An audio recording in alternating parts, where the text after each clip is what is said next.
Hello everyone and welcome back to the channel. John Owen talks about sports and movies. Thank you for checking out today's video. I always appreciate the support and let's get into it. So today is the 2025 National Championship between the Ohio State Buckeyes and the Notre Dame Fighting Irish. So we're going to have a CFP National Championship game preview, matchup, keys to victory, and who I ultimately think is going to win the game. But make sure you guys leave your thoughts in the comments down below. Who do you think is going to win? Like and subscribe so you're going to miss out on any of the fun. Without further ado, let's get into team breakdowns. So we're going to start off with the Notre Dame Fighting Irish. So their key players on offense, they've got Riley Leonard, who is transferred in from Duke. He's been great for them this year. Great dynamic runner. Not the best thrower of the ball, but he's situationally very sound. He's been very good on third down this year, especially in the playoff. In the playoffs, he's been great. Jeremiah Love is their running back, who they weren't sure was going to play against Penn State, but he came back. He was good. He had that great run against Indiana. He played okay against Georgia, but he's been their workhorse back all year. And then under Marcus Freeman, they've been very defensively sound, and that's no exception this year. Their defense is spearheaded by Xavier Watts, who as soon as he came in the Georgia game, immediately caused that fumble and leads this very sound defense on all three levels. Their path to the CFP, so they opened up against Indiana and handled them at home. A pretty sound, safe victory. There's the aforementioned run, which Jeremiah Love mentioned earlier. And then in the quarterfinals against Georgia, they beat them, and that was a pretty big upset. And they did not look like they were by talent level. You know, they were able to man up on Georgia. They looked just as fast, just as big, just as strong. They had the punt return and they took advantage of Georgia's turnovers and really handled Georgia. It was a good solid game. This was the game that got delayed because of the tragedy in New Orleans. But yeah, they took care of the Bulldogs, and I don't think a lot of people anticipated that. And then against Penn State, they beat them on a last second game winning field goal to advance to the national championship game. So now Marcus Freeman is the first Black Asian coach to make it to the national championship game. So that's been a really big deal. I really love the way he's talked about how important diversity and representation is throughout this whole course. So I think Notre Dame's had a great run, lots of good games, lots of memorable moments, and they've just been really gritty. They've been so situationally sound. They've been great on third down. They've been great in the fourth quarter. They've converted when they need to. They've got stops when they need to. They've just had a very solid run through the playoff. Okay, next we're going to move to Ohio State. So this is the super roster. This is a lot of people's pick to win the national championship to start the year. They've got this $20 million roster, which they have been pestering Nick Saban about all year on game day. And just look at this picture alone, and you'll see exactly what I'm talking about. Caleb Downs transferred from Alabama. Quentin Junkins transferred in from Ole Miss. Will Howard transferred in from Kansas State. And they've all been great. Caleb Downs, maybe the best safety in America. Quentin Junkins is one of the best running backs. Will Howard has been mostly good for them. And then you've got Jack Sawyer, who's their leading defensive lineman. He had that great play against UT to ice the game.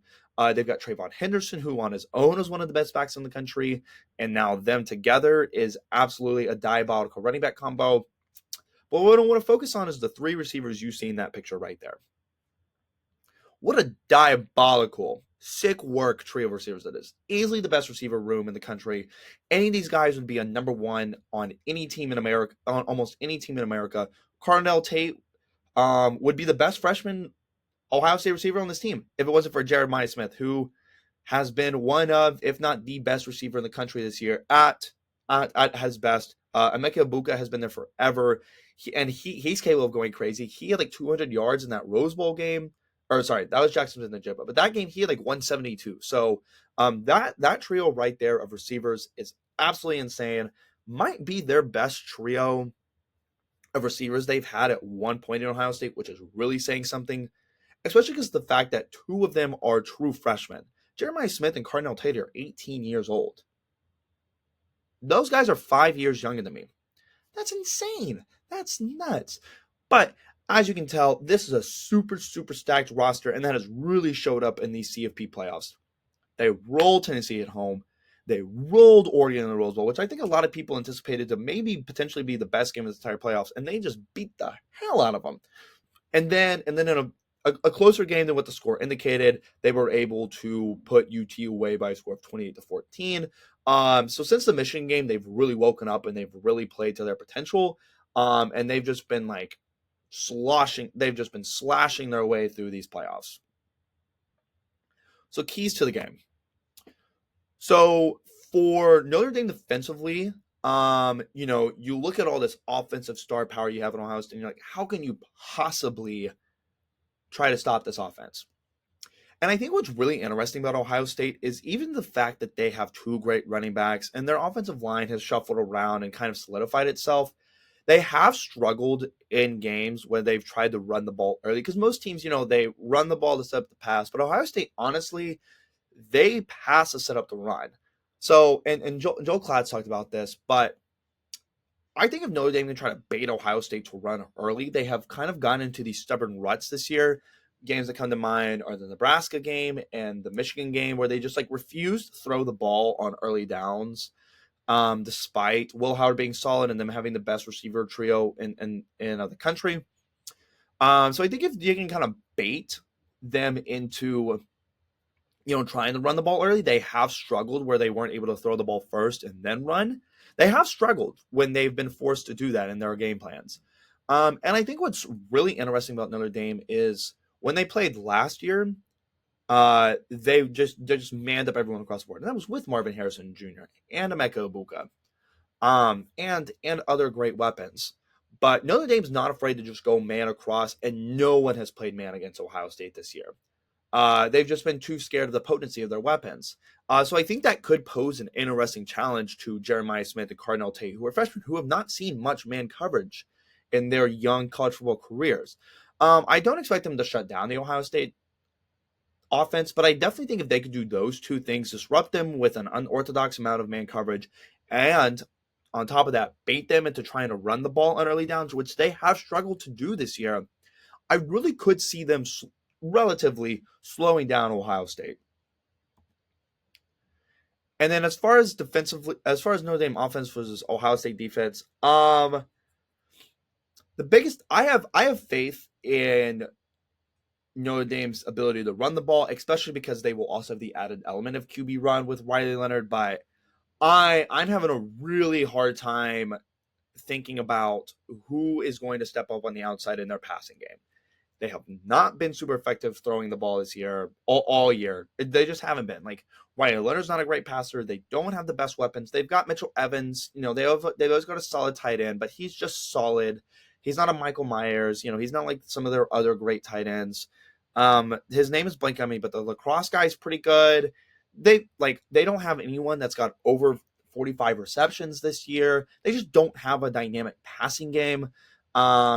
So I really could see Ohio State loading up the box, and then guys like Caleb Downs, Denzel Burke, and Styles really, really going to work and just be able to lock up their receivers. So I think Notre Dame's going to have to find some creative wrinkles to get their guys open, and at least one of their outside offensive weapons is really going to have to step up, because I think it's really going to be a challenge, because then you also look at Ohio State's pass rush. Ohio State in the past has struggled under Ryan Day to get pressure with just four guys, and they blitz, and then they get exposed. But this year they've been really good at getting pressure with just four guys.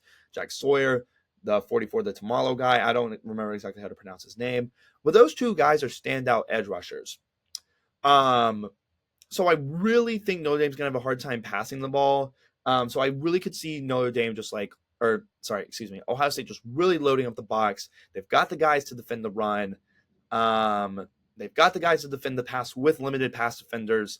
And also you match that up with Notre Dame just not having dynamic offensive weapons. I could really see this being a potentially difficult matchup for Notre Dame. So as far as who I do think is going to win, as much as I want Notre Dame to win, and I will be rooting my ass off for them on Monday, because I think Marcus Freeman is extremely likable.